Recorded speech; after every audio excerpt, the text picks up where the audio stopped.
All right, welcome back, everybody, to another session of Jets Therapy. We are here with a very special episode. We have the one and only Matt Harmon from Yahoo Sports. Dude, Matt, thank you so much for being here, man.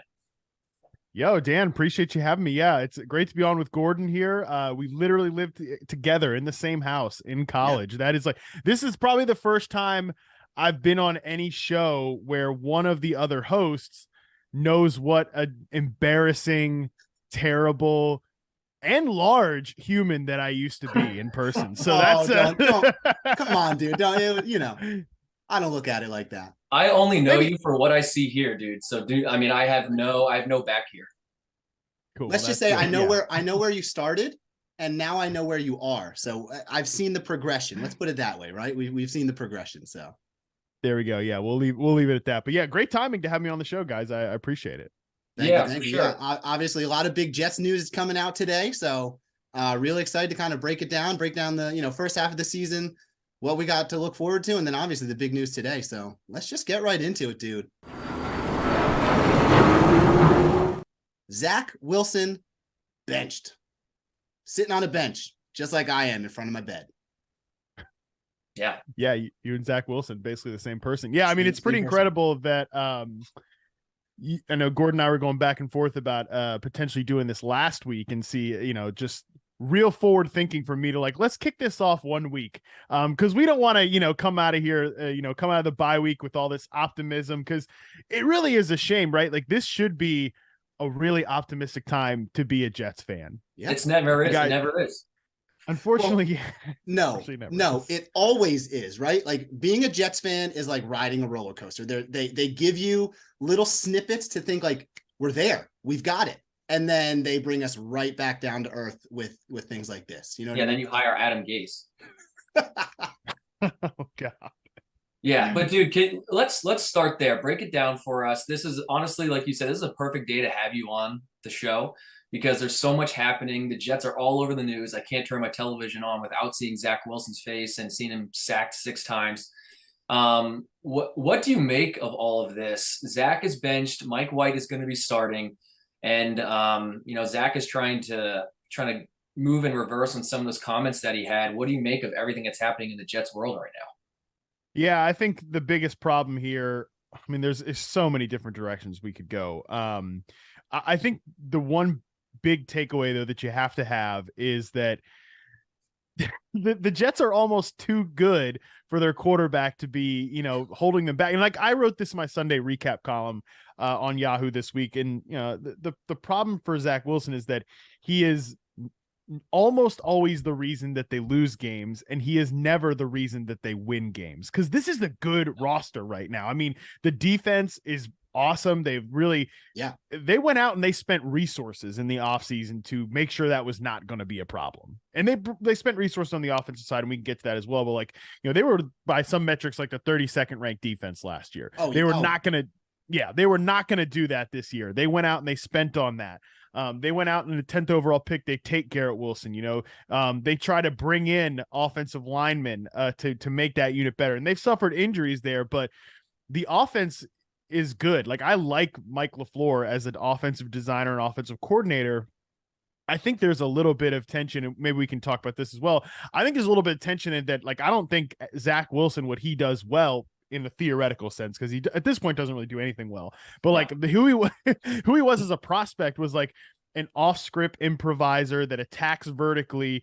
And this offense, like coming off the Shanahan tree, doesn't really want you to do that. Like, it wants you to take the layups. It wants you to run off play action, like boot out of the pocket. And like Zach Wilson doesn't, he boots out of the pocket to his own detriment, doesn't play within structure. But this offense like wants to keep you on the guardrails, wants to keep you within the ecosystem that the coordinator wants. And Wilson was never really going to be that guy. So while I do think the offense is well designed, it's not really well designed for Zach Wilson. But that's kind of my big takeaway, is that like this was a team that was held back by its quarterback, who unfortunately they took with the second overall pick.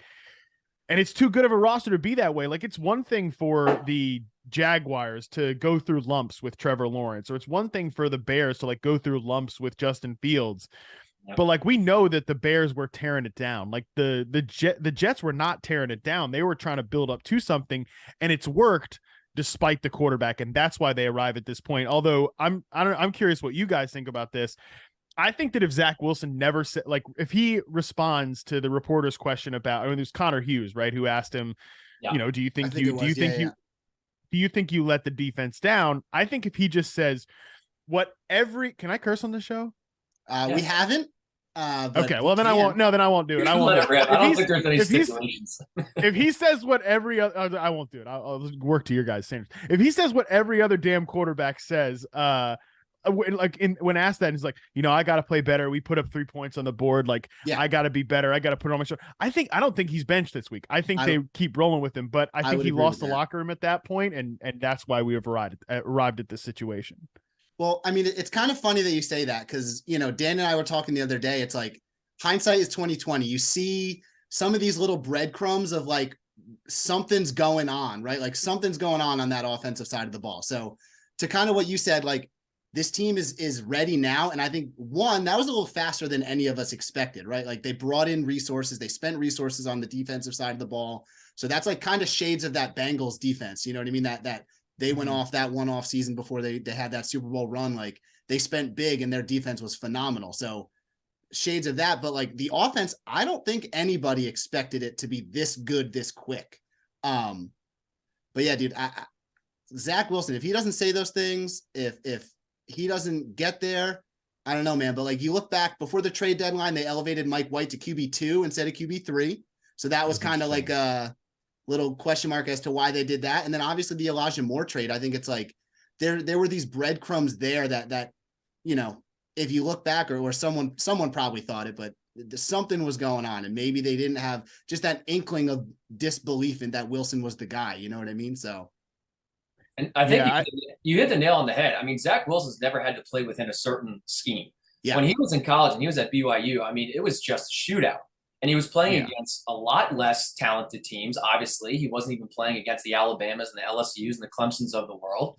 And he essentially was allowed to just roll out there and then roll out of the pocket as well and then just do whatever he wanted. He was picking up stuff with his legs. He was throwing the ball 60 yards. There was like 10 yards of separation between his receiver and the cornerback or the safety. And for lack of a better term, it was just easy for him.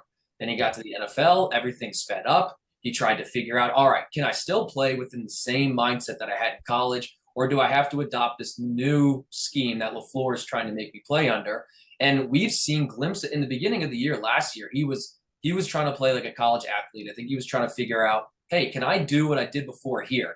He quickly realized, no, I can't do that. And then he got hurt. He came back and he played and he didn't throw these interceptions anymore when he came back. And he kind of was a game manager. And I think now that the more and more he wins, the more and more he has confidence. I think the more and more he thinks, can I go back to being a little bit more of a gunslinger? And he's not a game manager. So like you said, he's kind of trying to figure out, what am I as a quarterback? Because I'm throwing for 140 yards every single game with 0 touchdowns. Like I'm on, unwalked territory here. Yeah, Flacco still has more touchdowns on the season than old Zach Wilson does. Yes, which is it's a tough scene there. Yeah. Like we were talking about earlier, the Jets right now are 5th in the NFL in cash spending this year. Like again, this is a team that, despite their young group, they've really pushed in a lot of chips here for this current build to work out. And again, that's the thing. Like Joe Douglas has done a really good job. I think that. Unfortunately, the problem is if you blow the quarterback spot, like you don't get a ton nobody cares. Yeah, you don't get a ton of. Though, Joe Douglas is not the first GM to do that in the Jets organization. Our last quarterback with a winning record was Sanchez. So I mean that's right. That's butt fumble guy. So it's been a while. Thank you for that reminder. It's definitely been a while, and I think the problem here is though, like, yeah, right. Like when Sam Darnold was playing, it was a poisoned ecosystem. You mentioned Adam Gase, right? Like when we were talking pre-show, that was a whole thing that was not going to work. I mean, Mike McCagnon, bad process all the way around. But most of these guys that Joe Douglas has brought in, these young Jets players, especially like Garrett Wilson and Breece Hall, have been the best players on the studs. I mean, studs. And I love Elijah Moore. I think obviously his season's gone, a different track, and certainly like, buddy, don't request a trade in the middle while the team is winning. I mean, I get his point, right? Because at the end of the day, like if you're not getting the ball thrown your way, you're not going to you're not going to put the numbers that people want, and then you're not going to get a contract decision, all that. But it's like, don't tweet about it, okay? Yeah. And especially in the way he did it. Like, remember how he goes, I'm not going to say what I'm going to say because then I'll be the bad guy, but like I'm basically going to say it. And then it's like, well, there's probably a better way to handle that. But anyways, talented player, and Corey Davis is a pro, right? Yeah. Like, they have too many good players on this offense to be this bad, and it just comes back to the quarterback position because, like, Dan, to your point, I'm not sure he knows what he is as a quarterback, but he also is really poor from a fundamental perspective. Like, he's shown no growth from the first time we've seen him to now in terms of his footwork, in terms of his timing, and in terms of his ability to read out a defense and like know the route progressions. And I don't know how good Mike White is. Like, obviously he's had some moments last year, but he's in the Hall of Fame. Yeah, he's Hall of Fame. Yeah, I mean, he does hold the Jets record. Was it Jets record for most yards in a game? Isn't that what it is? Or Bengals game, right? Most Jets record for a QB for most yards in a game. They put that ball in the Hall of Fame. Seriously. yeah. No, it is. He's in Canton, so there is that. But it's just this offense like wants a caretaker, wants somebody to keep. It wants Jimmy G, which, by the way, Jimmy G is totally going to be your guy's starting quarterback next year. That's probably. That's 100% what's going to happen. But I mean, that's kind of what we're looking for here. And I feel like you can get that with Mike White. Like, if he's going to take the layups that these guys are going to provide you, you should be in a good spot. Yeah. And to your point, I mean, Saleh, he talked about Zach, and he said Zach is in such a better position right now than he was last year. He's grown so much. Well, if he's grown so much, you wouldn't have benched him. You can't say that this quarterback has grown so much and he's flourishing and he's doing well and there's something going on. We know that Zach has all the talent in the world. We know that he can throw the ball 70 yards. We know that he can pick up first downs with his legs. We know that, but there's something just not clicking in his mind, whether he's playing scared. I mean, there were literally Denzel Mims was 5 yards away from the end zone versus the Patriots, wide open without anybody 5 yards from him. And Zach was staring directly at him. Yeah. And I don't know if he thought a safety was coming over. I don't know what he thought, but he just didn't pull the trigger. And you have to go back and watch the games from like different aerial views as well, because Zach got like 8 or 9 yards or something like that with his legs. And you're like, great job. Way to get the first down, way to keep the ball moving. But he's just missing dudes. He's missing confidence. Yeah. Throwing the ball over Berrios' head. He can't even see the field. And that's the scariest thing for me. It's not the throws that he's missing. It's the one he's not even attempting. Yeah. He's not seeing the field. He's not picking up these open receivers. And to your point, Matt, this might have been, I think Elijah Moore saw the writing on the wall early and was like, this is not a dude that I'm gonna ride with. I mean, he's not throwing clean balls. He's not finding me when I'm open, and I need to go somewhere that's gonna get me that paycheck. He's still on that rookie contract. Yeah. Well, I mean, again, not the way to go about it, but sure, still, sure. I condone that. Especially, I'm an Elijah Moore guy, bro. I loved his college film. I do reception perception where I chart all these guys' routes. Gordon, by the way, original viewer. He saw the original papers strewn all over the Lynchburg apartment back in the day. Yeah. So you've been around for the whole thing, but yeah, I mean, Elijah Moore has always been a great separator, always been a good like timing rhythm route runner. Same thing with Garrett Wilson. Timing rhythm route runner, and a guy who can get separation at the right points, the right breaks. And definitely when you're with a quarterback that can't even hit the layups, like it's never going to happen. So I get where Elijah Moore's point there, but I mean, my God, again, don't request maybe not. Yeah, when you're on a 5-game winning streak, maybe don't ask to be traded to another team. And the funny thing is, Garrett Wilson, Elijah Moore, I honestly think Corey Davis by the end of the season, or even if we have him, we'll re-sign him next year, I think he's going to be wide receiver 3. I mean, between Garrett Wilson and Elijah Moore, I mean, those two dudes, wherever you want to, if you want to put them in the X or wherever you want to line them up on the line, they should be able to get separation. I mean, I'm watching some tape on Garrett Wilson. The guy makes 1 or 2 moves on the line, and whether the cornerback, he creates unreal separation. And then really last game was the first time you saw frustration with him. He was throwing his hands up. He was furious. And I heard actually NFL Network was talking today, and they said that they caught a glimpse of Garrett Wilson say, you got to bench this dude on the sideline.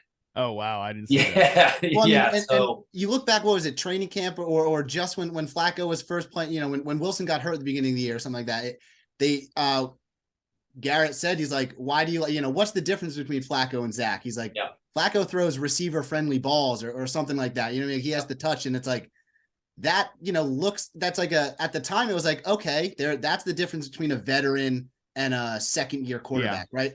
But now that this is happening and everything that's happened that we've seen all year, it's like maybe that was a bigger red flag than people thought about and picked up on. You know what I mean? Like, again, those breadcrumbs were there. I just don't think people outside of the building picked up on it as well as, maybe Saleh or Douglas did. So.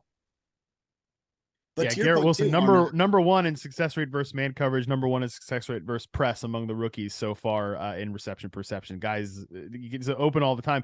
What do you guys make of the decision to go with White instead of Joe Flacco? Because since you brought up Flacco, like, I mean, I know he's like a big bajillion years old. Yeah. I mean, Gordon, we were watching the Super Bowl. 100. We're old as shit. So I mean, like, we were watching that Super Bowl in our college house. Like, Joe Flacco's a billion years old. He's been around forever, but I mean, certainly like a lot of production in the offense. I'm not sure that obviously it was not akin to winning games, but still, I think the defense has come on to a point now where if you had Flacco back there and gives you some juice as a passer, I don't know. I just thought it was curious to go with White. Although, as Dan mentions, he is in Canton, so there's that.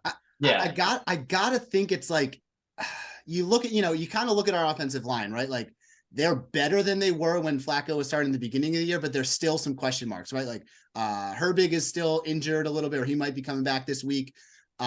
We've got I can't even remember the tackle's name right now, but Fant is out still. So like we've still have like this mismatch offensive line. And like you said, Joe Cool is old as dirt. So those legs, they're not as mobile as Mike White. So maybe that kind of went into that decision making there.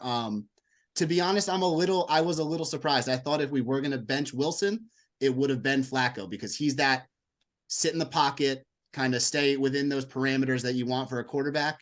But maybe they like what they see from Mike White in practice recently. I don't know. I mean, he has that Bengals game before he got hurt against the Colts last year, who's throwing up some good numbers, but he looked god awful against Buffalo last year too. So yeah, I don't know. But I mean, I don't think Wilson's going to be benched forever. I really don't. I think they came out and said, like, this is just a reset for him. How long it goes, though, I don't know, because we're going up this week against a pretty rough Bears defense. So I think we're going to, if we got a competent quarterback, we're going to put up some points. You know what I mean? We got those playmakers on the offensive side. So it's going to be curious to see how long this benching lasts. And I mean, I would hate to see, it'd be the most Jets thing in the world, but like a carousel of Mike White didn't play well this week, so we're going to go to Flacco next week after that, and then maybe Wilson will be back. So you never really know with this Jets team. But I want to watch a quarterback who's exciting. I mean, at the end of the day, and Flacco is just this whole Joe Cool thing, dude. I mean, that is like a thing of the past. That's just not how quarterbacks are anymore. I mean, these dudes are. You got to be able to move. Mike White is a gamer, dude. And this is a hot take. I'd rather see Strevler than Flacco. I mean, at least that dude. Dude, that dude plays with passion, plays with fire, can pick up. I can't stand the fact that Flacco can't move. Like, if the pocket breaks down, which let's be honest, where the Jets, our pocket breaks down a lot, the dude just gets sacked. He can't do anything. Yeah. Now, do I think that Flacco is the most accurate passer on the team? Yes. Do I think that he can read the field the best? Absolutely. There's just no and now I know I'm talking about a quarterback that led one of the best Jets comebacks in the history of our franchise versus the Browns this year, but he doesn't provide you like any flair or I don't know. I feel like these guys on the team, we have such young talent on the offensive side of the ball. Maybe they need that. Maybe they need kind of like a dad to be throwing them the ball because they are so young. But the dude just doesn't give me that, like, I just love Mike White's, how he goes about the game and just the excitement that he brings. But honestly, it's kind of pick your poison with these guys. Bears defense 32nd in EPA per play allowed since week 7. I mean, this is a cake spot. Yeah. For Mike White to hit it here. I agree with your point though, Dan, that Joe Flacco, billion years old. He's not part of the team's future anyways. Like, I don't think Mike White's the future of the franchise either, but he might be like a long-term backup type of guy, you know? So it's a little bit of like exploratory. And I also, Gordon, you're right that we might see Zach Wilson again. This might not be the end of his New York Jets career, but if Mike White goes out there and he keeps the train on the tracks, gets Garrett Wilson the ball, gets Elijah Moore the ball, they continue to run the ball well with Michael Carter and James Robinson. I mean, they weren't great against the Patriots, but before the bye, they were still a pretty good rushing team. Yeah. You're not throwing Wilson back out there just to do it. And then I think you're looking at a situation where if he doesn't see the field again this year, Now, then it's kind of like, again, I think Jimmy G is coming to this team is like a foregone conclusion. Yeah. Dude, there's And so then, many ties to him already. I mean, it's like, and I wouldn't mind that at all. I know that he's 31, but he's not out. I mean, he's kind of almost in the prime right now. He's playing great. He looks good. I think this is I think this is his best season. I think this is the best Jimmy G has played. I know they like won more games in 2019. They have, and look, he's surrounded by absolute ballers. I mean, the dudes they've got in San Francisco, it's like unfair. When they don't score 38 points like they did against the Cardinals, it's like, what the hell was that? Like, we should be seeing that every game. But still, I think Jimmy G, like, he's letting his hair down a little bit this year. He's playing a little bit with house money, literally. He's playing with house money because he shouldn't even be in this spot. And I kind of feel like that's made him, play off the tracks a little bit when he's colored inside the lines too much in that offense. So yeah, I think if he did that in New York, I mean, there's a lot of dudes on this offense too. Yeah, I mean, we look at like we brought in Conklin and Uzama this year, and they've done absolutely nothing. It's like we were so excited to upgrade our tight end room, and then we did, and then we've seen nothing from them. Elijah Moore, we've seen barely anything from him this year. You know what I mean? So we do have ballers, and again, they happened a little quicker than I think anybody really expected. So it's upsetting to see that the quarterback position is what's holding us back right now. You know what I mean? So, and I mean, that's just the thing. I mean, the crazy thing about this, we don't need a Josh Allen. We don't need a Patrick Mahomes to be the quarterback for the New York Jets. We literally need someone who just doesn't suck. And I think we're going to be a decent team. I think we're going to be a playoff team. And I hate to say that about Zach because I've been the biggest Zach supporter. Yeah. I love him. I mean, I think that he's got all the talent in the world. He's going to be great at some point in time. And the whole concept of him losing the locker room and some of the things that he said versus the Patriots, that was wild. That's when you start to lose faith in the dude. Is when, I mean, he's got a C on his chest. Yeah, and they asked him, what happened in this game? And he was like, well, it's pretty windy out there, guys. I'm not sure if you saw the wind. It's like, dude, I mean, come on now. So I think that if Mike White gets in there and just has the ability, we were talking about the kind of Michael Floor offense, just run the scheme.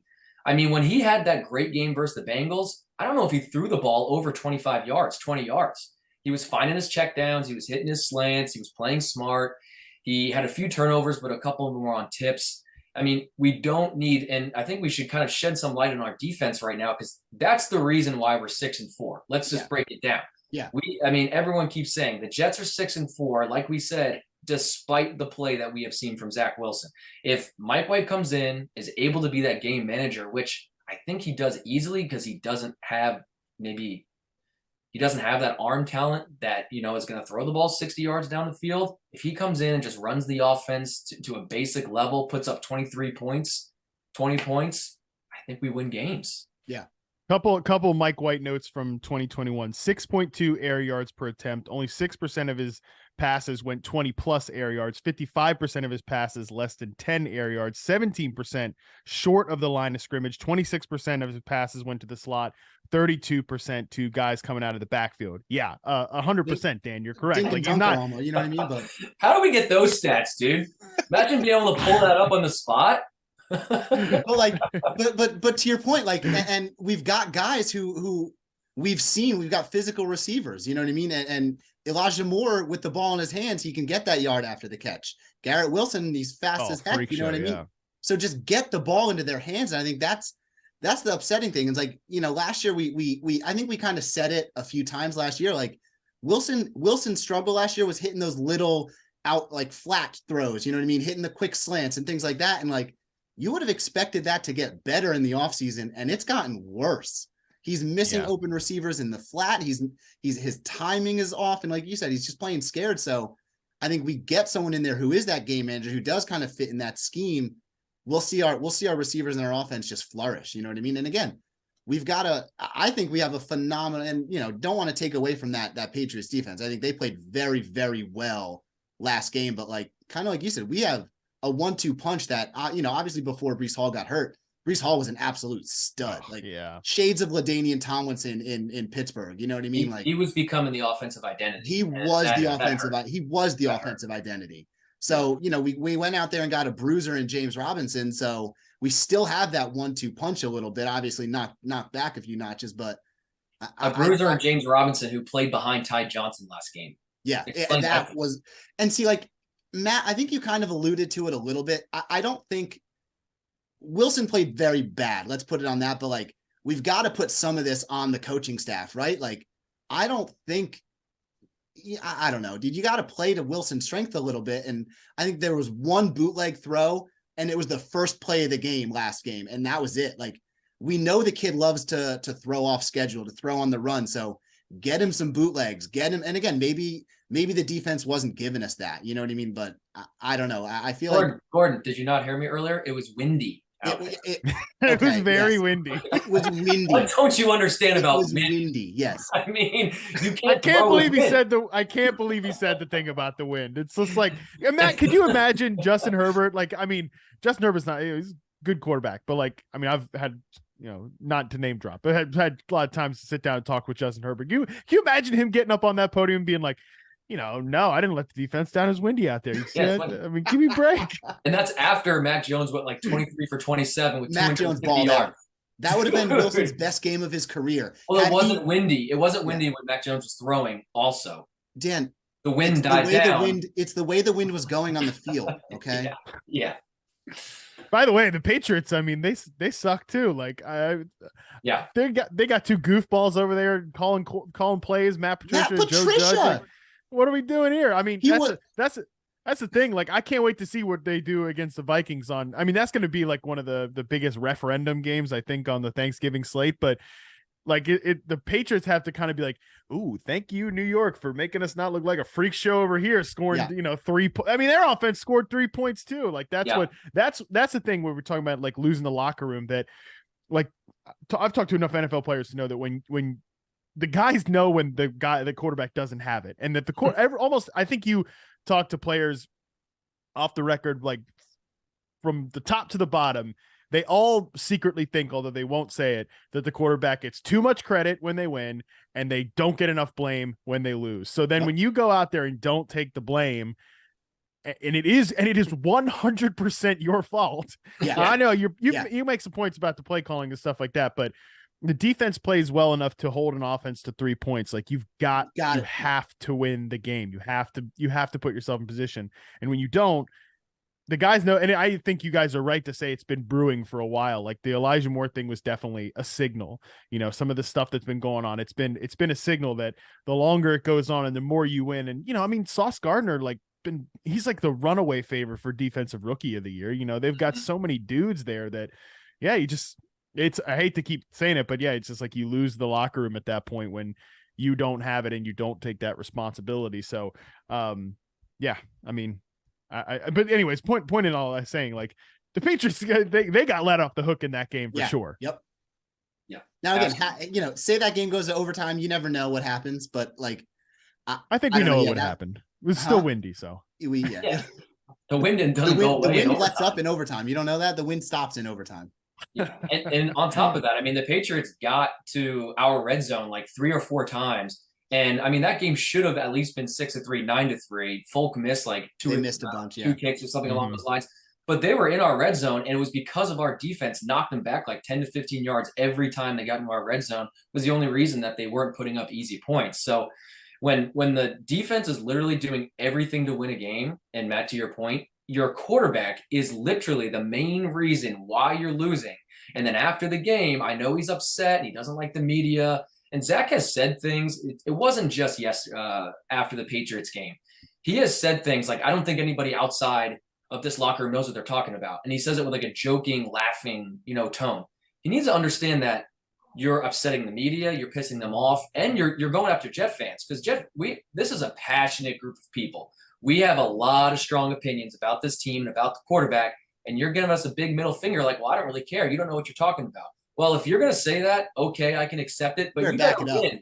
You better win, and you better not be the reason why we lose. And when we do lose, you better take ownership of it, and you have done none of those things. I don't care if you throw for 380 yards and 5 touchdowns and you lose by a point. You put it on your shoulders. You're the quarterback. You have a C on your chest, which he's done nothing to earn, by the way. Why he's a captain, 100%. I have no idea why. Voted on by the team, because quarterbacks are always captains, man.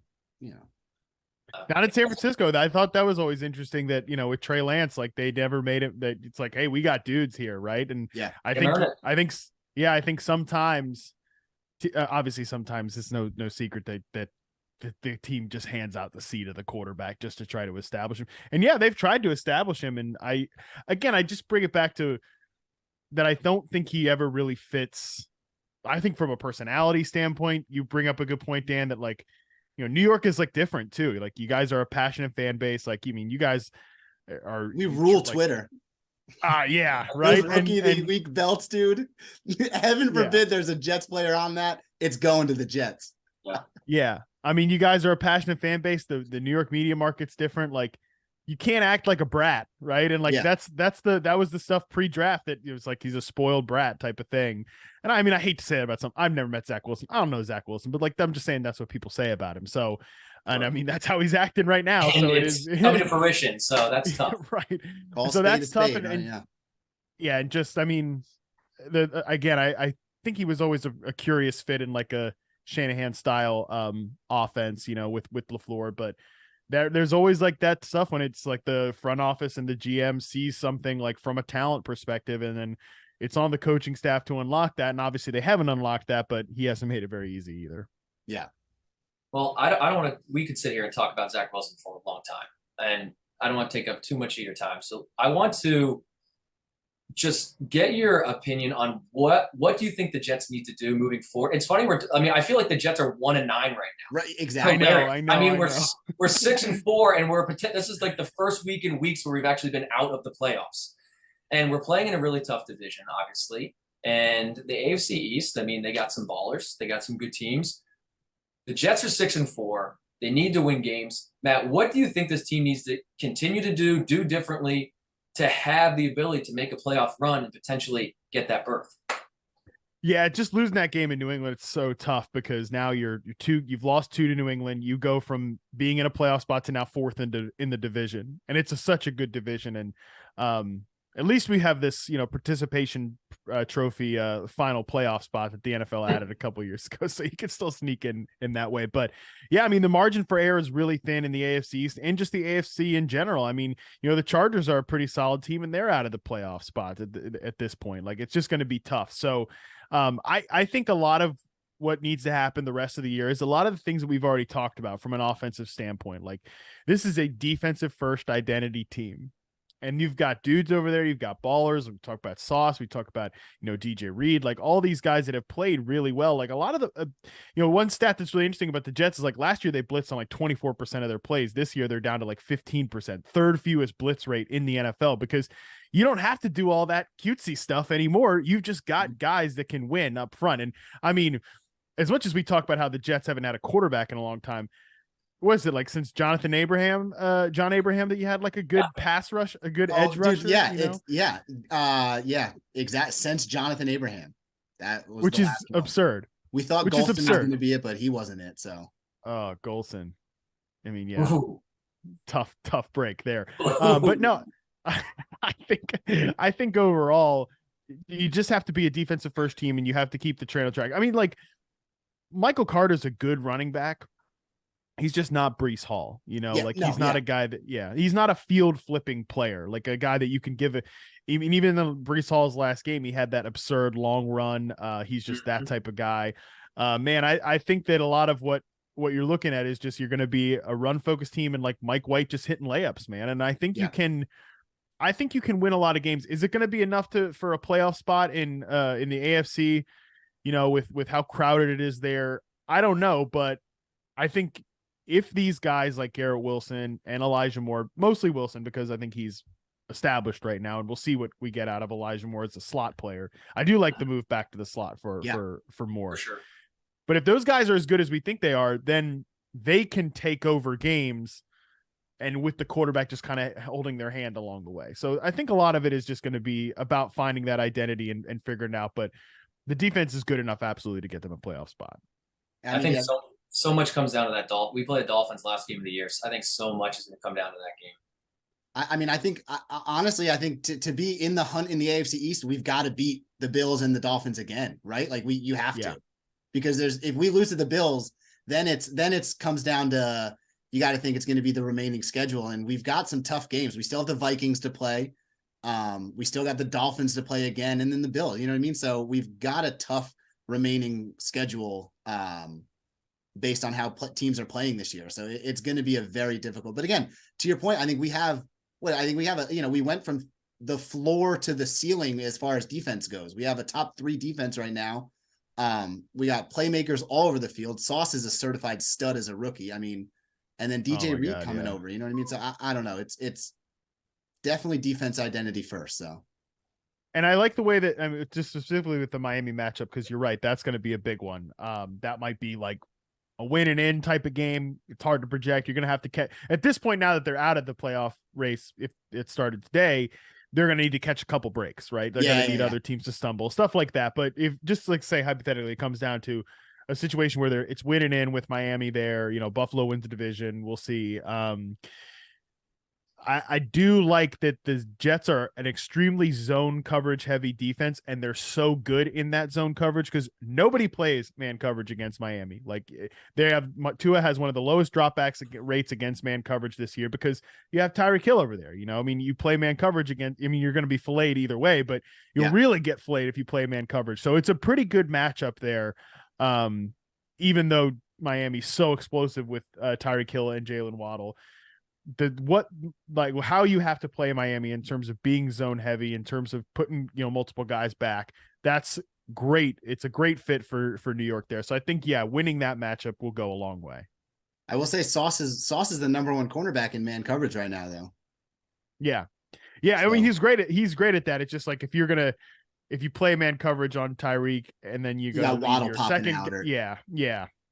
Especially if we move one of those guys inside. That's the thing with man coverage. It's like, it doesn't matter how good your best guy is. It matters how good your second, your third, your fourth. Right. And they have guys, they have good depth at that spot, but still it's tough to match up with those guys consistently. Yeah. And it's been really fun just rushing those front 4. I mean, they have that rotation that they do. And that's what they were preaching in the beginning. We have this rotation. We're going to rush these 4 guys. And you see the quarterback drops back and he's just looking, and there's truly just nobody open. And that's been really fun to see after last year, and just seeing just chunk play after chunk play after chunk play. Because Salah's big thing is no explosives. So I think no explosive means like nothing over 30 yards or 35 yards. And we were just letting up 15 yards, 10 yards, 17 yards, 15 yards. I'm like, I understand there's no explosive no explosive thing, but like there's got to be someone underneath. Like you need some help there too. And everything's clicking. And then you get guys like Jordan Whitehead, like you said, DJ Reed. I mean, these dudes want to win more and I think that's the identity that they're creating. Yes, they're talented. They have all the talent in the world, but these dudes hate losing. Sauce Gardner came out and was like, when we lost to the Patriots that first time, I didn't stop thinking about that until Wednesday. And that's what I want to hear that. I don't want to hear 10 minutes after the game, oh, well, this is behind us. We're just going to move on and we're going to learn. It's like, no, dude, I want you to be pissed off. Yeah. I want you to think about this. I want you to kind of remember what it was like to have this feeling to fuel you next time you play. And Sauce is that dude. DJ Reed's that dude. Whitehead's that dude. CJ Mosley is kind of at the latter end of his career, but he's still playing well. He's still leading the team in tackles. So the defense is not what we're scared about. I think it's just, what is this? And this Bears game is going to show so much. What is their identity now? Is it going to be Mike White just becomes this game manager? And I think that's just what it has to become, right? He just needs to become this game manager. I think that's kind of the ceiling for him, but I think he can do it. Don't you feel like they have the best culture that they've had in a while? Well, and that's what you said earlier, Dan. It feels like right now, because of the quarterback thing, they're 1-9. Right. They're not. They're winning games, and I feel like Salah's message has really taken. And I think that's why another reason why he's got to bench Wilson, and because like 3 weeks ago he said like, no, he'll play the entire season. Like there's no way he doesn't. But which LOL, nobody cares, right? Like whatever you can say, you can just lie. It doesn't matter. No, it's not like that's it. He's gonna lose money out of his contract for telling the media a bold-faced lie. But you can't preach the message of like reps matter, and like how much like guys that play are the ones that practice, and the guys that play are the ones that are going to consistently perform, all that stuff. Because I think like his message has taken hold of 52 other players, just not the particular one. And I think that's like, it's just that they have a good culture and they have what they need there to be a long-term winning franchise. I really believe that, and that has to feel good as a fan. Yeah, and I mean, It's like good you hearing said, that. It's good hearing that from you and not just always telling that to myself because it's usually very sad. It's usually, or I just tell it to my wife and she just listens. she nods and said, good hearing yeah. it from someone who knows what Yeah. they're talking about. Yeah, I mean, positive to take out of it. We've got an elite, top 5, top 3 defense in the league, and I think we finally have a coach and a GM who are competent. Like, what I mean, we mentioned McCagnon and Gaze, and they stunk it up, but like, it's about time we have a coach and a GM who got the cojones to live up to that New York media, got to make the tough decisions.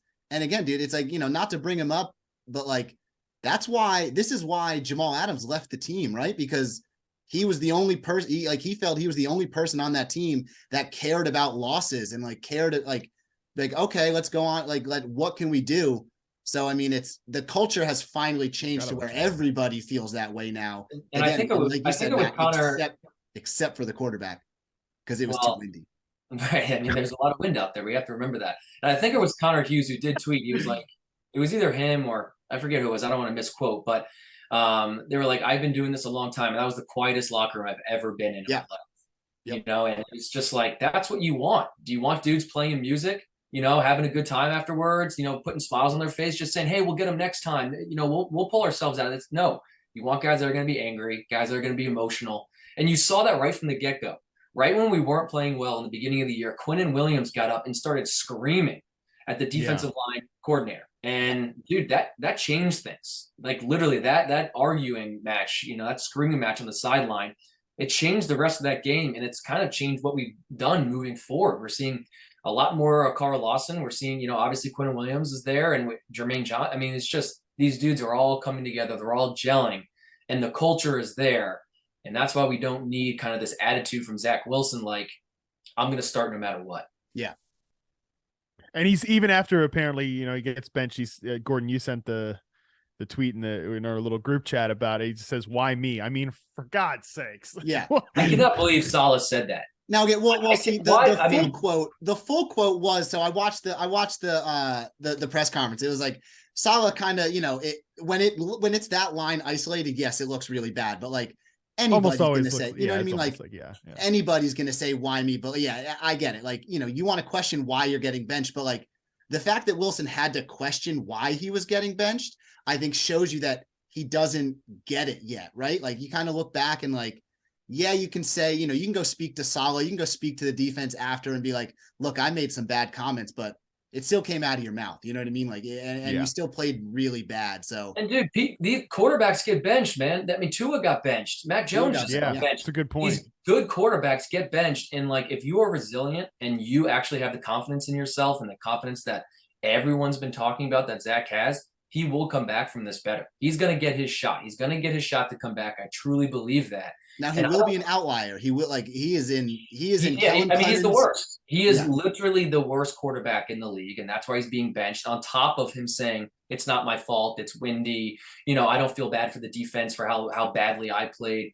On top of all that, you're going to get benched. But I don't believe in this whole, and he has been coddled since he's been with us. He really hasn't had to earn his spot. It was really handed to him the minute he got here. He got the C, he got the starting job. So we see how he comes back. And I don't think he deserves some of the hate that he's getting. Booger had a ridiculous take. Like, he's a rich kid and, he's had everybody handed to him. Everything has been handed to him in his whole life. Like, you don't, just like you said, Matt, you don't know him. We don't know him. You don't know. He's getting absolutely ripped apart for no reason because people just don't like a couple things that he said. Hey, the guy's not drowned. He doesn't have, he's not murdering puppies in his basement. The guy is, he's not the worst guy in the world. He said a few things that were a little bit out of pocket, and he needs to come back and learn from that and grow. And I am a big Zach defender, and I think I'm going to die on that sword because I would say 80% of the Jets fan base, with all the comments I think, dude, they're done with him. Done. Well, I mean, we brought it up in the beginning. Like, he's 23 years old. He, he was given, I don't want to say given the starting position, but again, with today's NFL, you're drafted number 2 overall, you're drafted number 1, you know what I mean? Like, it's your job to lose. And there were times where I feel like he's played where he probably should have lost his job and he didn't, you know what I mean? Like, we look back, he probably should have gotten benched that during this last Patriots game, right? Like, change it at second half. Like, the Pittsburgh Steelers did it to us and they almost, you know what I mean? We because of our defense, we were able to hold them and win that game. But like, Dude, it probably should have happened, right? He probably should have gotten benched this last game. But were you guys some of the Jets fans? I remember like just a few other Jets fans I know were, and like some of the writers and stuff were incensed that like last year they really ran into the season like all through training camp with no like established players behind like around Zach Wilson in the quarterback room. Like, I mean, we're talking about Mike White, and like eventually Mike White showed he can kind of play a little bit, but like it's a little weird that it was just like, okay, even the freaking Jaguars like faked a quarterback competition with Trevor Lawrence and Gardner, which was a laughing stock. And I'm not saying Urban Meyer has ever done one thing right as an NFL coach, but just like it's a little bizarre that it was kind of like, oh yeah, Zach Wilson, this guy that I think even like if you were really optimistic about Zach Wilson as a prospect, you would admit like because of all the stuff you mentioned earlier, Dan, that he's coming from BYU with like living on Easy Street behind that offensive line, lower level competition with NFL guys that, his friend who he eventually banged his mom or whatever. No, I mean, a whole other thing there, but allegedly. But, allegedly. But again, like he was a guy that would have needed some time to develop, but it was like, no, we're just going to moonwalk in with him as the starter there. But yeah, it's just a guy that hasn't gotten, I didn't have a lot of reps. And, at that point, yeah, it's just that's where we're at. It's a tough showing. Well, again, we could sit here and talk about this for a long time. I want to wrap up. Where do you see the Jets finishing record-wise at the end of the year? They got the Bears, they got the Vikings, they got the Bills in Miami again. They got the Jags, and they got the Lions, I believe. Yeah. And, I mean, there are some really tough games. I mean, it's funny, the latter half of the season is now looking like the harder part of the season. In the beginning of the year, we were like, oh, we got the Lions, we got the Jaguars, we got this, I think the Seahawks, actually. And we were like, oh, this is going to be a cakewalk. As long as we get to the back end of the year, maybe somewhere around 500, we'll be fine. And now it's looking a lot more competitive than it ever was in the beginning of the year. Where do you see this Jets team finishing up? I think they can beat Chicago this weekend because Fields is banged up on the other side, and we've talked about the defense is a huge weak point. So I think they can get a win there. The game afterwards in Minnesota, it's looking tough. That's a push. I don't think they beat Buffalo in Buffalo. I think you beat them once, you split the series. I think they can beat Detroit. I think they can beat Jacksonville. I would doubt that they can beat Seattle, but again, that's three more. I think there's three more wins in there, and then that puts you kind of, at 9 wins. They're gonna need to win that game in Miami. I mean, they're gonna need to win that game in Miami. I think that's going to be the big one that decides really if they're a double-digit win team or not. What year was it with Fitzpatrick and the Bills? Right, it came down to that last Bills pick in the end zone. Yeah, dude, that happens again. Remember it like it was yesterday. It's coming. Matt, I hope that this has been an okay experience for you. I would love to have you back after that Miami game. Yeah. Oh, yeah. Rehash this moment. And we're like, well, we knew it the whole time. It's not like we were surprised. Oh, yeah. No, right? Like Mike White goes on some kind of weird Ryan Fitzpatrick, magical run there where dude, everybody's talking about magic Mike White, like Gordon said at the top, and then it all comes crashing down week 18 in Miami. Throw some pick to Xavier Howard at the end of the game, and we're out of there. Dude, you brought him up earlier, man. Gardner Minshew magic next year in the Jets, maybe. I don't know. The ties to Jimmy G are too much not to think that he's going to be the guy next year. It's either Jimmy G or Derek Carr, I think. I mean, shout out to DJ Bieniemy, right? He said he said Zach Wilson's ceiling is always Derek Carr, and I'll be honest, I was like, I don't want that. But now I'm sitting here. Maybe we do want Derek Carr. Maybe we'll have Lamar Jackson. That we don't have the money for that, Dan. You got to. Hey, if you want Derek Carr, though, you're gonna have to trade for him, and you got to pay. That's why the Jimmy G thing makes so much sense because there's just no way. He's that Ross markdown right now. He's. Well, and he doesn't have a contract next year, and San Francisco's not going to franchise him to try to then trade him. I would be pretty surprised if I don't think happened, but I think I read somewhere that they can't. Is that right that they can't franchise him? That might be part of it. I don't know. But, either way, it would be like an albatross on their like a tag and trade. Cap. I haven't seen a tag and trade in so long. There was one. I'm sure I'm one of your listeners can let us know, but I'm sure I'm forgetting. I know there was well, Devontae Adams just got tagged. Oh, that's true. Yeah, Yeah, that's what true. it was. Yeah. Can I read one last depressing Zach Wilson stat before Please before do. we get out of here? Please. Dan's like, yeah, I guess, asshole. Please. I've been reading them all day. So what's one more? Zach, this was from Mike Sando of The Athletic. Zach Wilson is 20 starts into his NFL career. He's averaged minus 0.17 EPA per pass attempt, which ranks last through 20 starts among 41 quarterbacks who were drafted since 2012 and have started at least 20 times. So at least by EPA per play, he's 41st out of 41. That's what I was alluding to, dude. It's like, this is they say it's a reset. Is that bad? I don't know how many of those other 41 guys played in the wind, but it's like Will Ferrell. Is it bad? Is this bad? So, dude, we'll see. I mean, again, you never know. You never know how he responds, but he'd be, like I said earlier, he'd be the outlier if he comes out of this and he's our guy. Yeah. You know what I mean? So, and again, like the craziest thing is, like, we just came off of Zach's best performance of the year when he beat the Bills. And we were like, Zach is back, baby. He was the game manager. He didn't throw this. He threw for this many yards. He had a drive at the end. But, like, you look at how we won. It's like that last drive was like a 90-yard drive, and we ran the ball almost every single time. Yeah. So he got a lot of praise from that. But when you actually break down how he did, he didn't lose the game. And I feel like, again, we got to wrap up. But because of how our defense is, all day. I know, because of how our defense is, you just need a quarterback to play average and don't lose the game. You can even throw an interception. That's okay. Just don't throw 4. So this is going to be, if Zach ever comes back, obviously this is going to be the best thing for him. If he's the guy, then he's the guy. And if not, it's Mike effing White, baby. That's right. Hall of Famer. All right, Matt. Dude, thank you so much for being here. Seriously, this was awesome. We have had 0 guests in the past, and you are by far first guest. Our best guest. Wow. Well, it was an honor, boys. I appreciate you having me. This was very fun. Hell of a timing for this to happen. So Gordon and I have talked about doing this and then pushed it off last week because I was traveling, and like it's just the universe timing everything up so that we could have had. Imagine how much more like optimistic this would have sounded had we done this a week ago. Yeah, right. I am so glad that we waited. I would have deleted that off YouTube and forced you to come back to do it. Never happened. Yeah. And it's talking about the Jets is always wild because there's always something ridiculous to talk about, whether it's good, bad, in the middle. You just benched a quarterback when you're 6-4 to playoff race in the middle of the season. It's not like we're talking about the Broncos here. I don't know who. That's the Jets. There's always a story. That's right.